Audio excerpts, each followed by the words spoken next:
donc ñun li xew Sénégal daf ñoo xaw a jaaxal ci li waa presse bi ñu ëpp ci ñoom bokk ñu nangul leen ko ni tey duñu génn ndax li ñu xamoon ci Afrique mooy heure bu journaliste ne day grève c'est parce que dañoo tëj ay télé dañoo tëj ay journalistes dañ leen a dóor dañ leen a jaay doole dañ leen a gazé fii nag nee nañ ñoom dañuy dem grève ndax li nga xam ni mooy impôt bi ñu war ñoom ak impôt ak cotisation sociale yi ñu war a verser seen journalistes yi moom la ñu fayul yoreel bor état état ni la fayal nga ni damay dem grève loolu kenn mënu ko dégg kenn mënu ko nangu parce que yeneen secteur yëpp suñ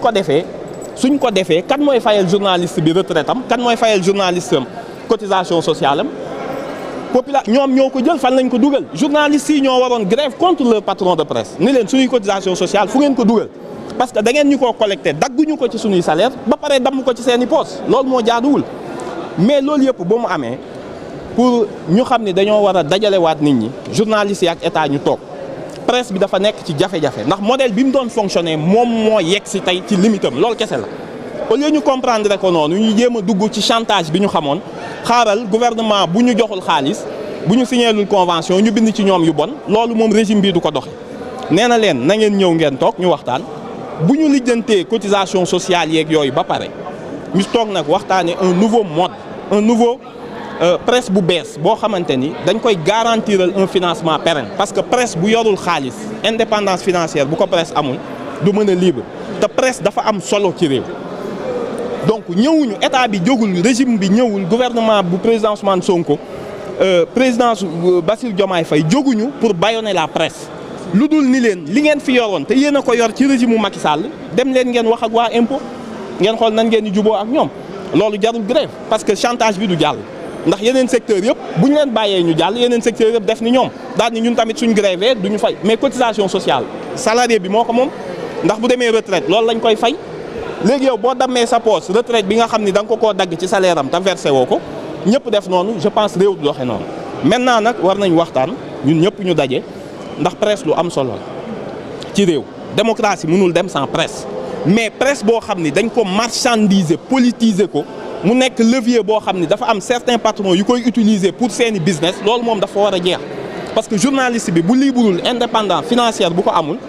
groupe de presse yi suñu amul modèle bu bees boo xam ni ci la ñuy fonctionner mais ils vont dépendre toujours des turpitudes des politiques te loolu baaxul ci presse bi baaxul ci image yu presse baaxul ci démocratie donc foofu lañ toll mais ñu ngi ñaan ñu dajaloo ñoom ñëpp ñu waxtaan et je pense que suñ ci génnee chantage bi patron yi di def jàpp ma ni journaliste benn boo xam ne dafa ni dañ maa xañ ma wax amu fi benn bi ñu fi régime bi ñëwee ba léegi déggaguñ benn journaliste bu ñu emprisonné déggaguñ benn maison de presse bu ñu tëj juguñu journal boo xam ne nangu nañ ko wala ñu tëj ko loolu moom foog mu leer ci bopp nit ñi maintenant toog leen ngeen waxtaan ak état pour ñu def les états généraux de la presse wala les assises des médias ñu trouver parce que médias yi bari na kenn xamul kan mooy kan bis bu nekk nga gis titre bu bees titre bu génnee une semaine jaay benn nit pendant une semaine dootoo ko gisaat régulation boobu dafa am parce que c'est un pilier de la démocratie kenn du bàyyi presse bi ñu koy salfaañe wala ñu ciy def ay marchandage wala ay chantage loolu dafa war a jeex c'est un cycle nag buy jeex xam nga cycle buy jeex ay nit toogoon ci ay privilèges toogoon ci benn confort intellectuel et financier nga xëy suba dindi ko dañuy mer dinañ jóg mais dans l'absolu la liberté d'expression kenn laalu journaux yëpp ku mu neex lu la neex ngay wax kenn tereegu ko ci benn télé kenn tereegu ko ci benn journal. mais honorable waxtaan nga moom lañ bëgg ba ñaari yoon saisir nañ ko ne président de la République mu recevoir leen ba léegi. recevoir boobu mën ko am. xam nga recevoir na convention bi. xam nga état bi dafa am nu muy doxee. y'a le ministre d'abord bi nga xam ne moom lañ dénk lool. affaire bi régime yu njëkk yi li mu amoon mooy da ngay tëb ministre tëb premier ministre tëb ñëpp dem ci président mu régler la lépp nga demaat sa yoon ñoom loolu lañ xamoon état nag bii dafay am nu muy doxee nañ dem saisir ministre bi. président kenn du ko forcer man bu ma kon ku mu neex nga dem présidence déposer sa lettre ni ko da nga may recevoir par la force du noonu lay doxe y a pas une volonté bañ leen a recevoir wala benn mépris buñ ci am mais nañ ko def dans les règles de l'art ñoom li ñu xamoon logiciel bi ñu daan fonctionner avant suñu menacé gouvernement bi tordre ko le bras gouvernement bi cédé loolu lañ leen ni jeex na ñoom nag dafa am ci patron de presse yi loolu moo des ci seen bopp te loolu lañ ni leen duñ ko continuer mais le gouvernement est disposé à discuter parce que tey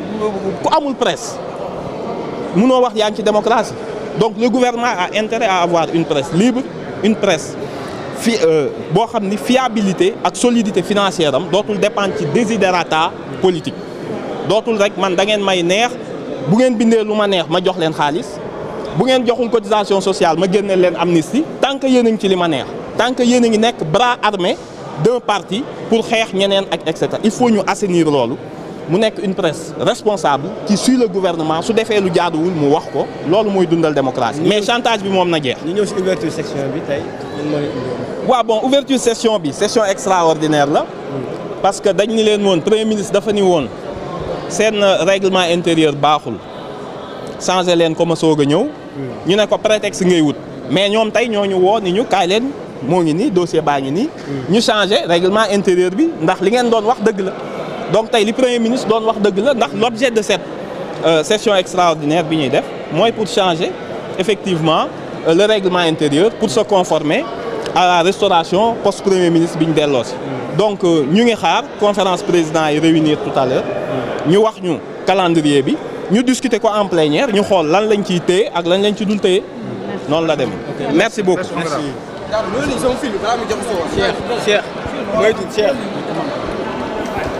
donc ngeen gis ko noonu moom Amadou Ba daal dinay yëkkati ay kàddu jëmale ci li nga xamante ni si moom moo di presse bi nga xamante ni si daan nañu amal journée sans presse wax na tamit ci li nga xamante ni moom moo di session beeg yu ni mel donc ñu daal di lii lañ leen daal di andi doon tey fi nga xamante ni moom moo di fii ci assemblée nationale jël li nga xamante ni moom moo di première session.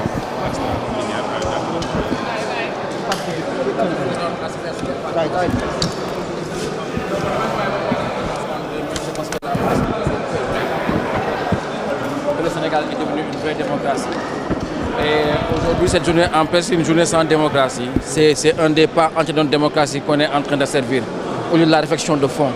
Aujourd'hui, on doit réfléchir, on doit se poser pour trouver des mécanismes de financement pérennes pour la presse dans son ensemble, que ce soit des financements publics ou privés. Aujourd'hui, c'est le défi qui nous interpelle. Et c'est ça qu'on attend à nos gouvernants, plutôt que de brimer la presse à travers une fiscalité, sans pour autant poser la question du modèle économique, la question du niveau d'investissement, la question de l'organisation de la presse dans son ensemble. Je pense que c'est une journée triste pour la démocratie, c'est une journée sans démocratie et c'est affligeant et c'est triste. Le Sénégal mérite plus que ça. Aujourd'hui, vous êtes présent ici pour l'ouverture de la section. Oui, la session extraordinaire porte essentiellement sur le règlement intérieur. Je trouve qu'après cette phase-là, une fois qu'on a décidé de faire le règlement intérieur, on aurait pu faire le débat d'orientation budgétaire, puisque c'est un débat important qui nous permet d'avoir les grandes lignes du prochain budget. Et aujourd'hui, quand on voit la convocation, ce n'est pas dans l'ordre du jour. Et puis moi, je suis un peu déçu par la modification du règlement intérieur, puisqu'elle est assez light, assez limitée,